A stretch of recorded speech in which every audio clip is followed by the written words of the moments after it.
بسم اللہ الرحمن الرحیم۔ السلام علیکم محترم ناظرین۔ قرآن سننے کے لیے فرشتوں کا نزول۔ ایک صحابی اپنے گھر کے اندر تہجد میں قرآن مجید پڑھ رہے تھے۔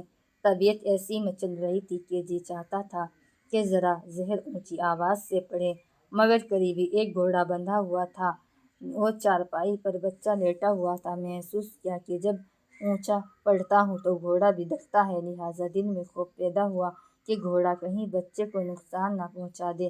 پھر آہستہ پڑھنا شروع کر دیتے۔ ساری رات یہی معاملہ ہوتا رہا۔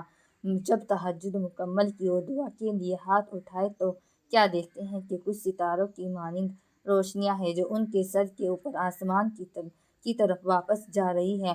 یہ ان روشنیوں کو دیکھ کر حیران ہوئے۔ صبح ہوئی تو وہ صحابی نبی کریم صلی اللہ علیہ وسلم کی خدمت میں حاضر ہوئے۔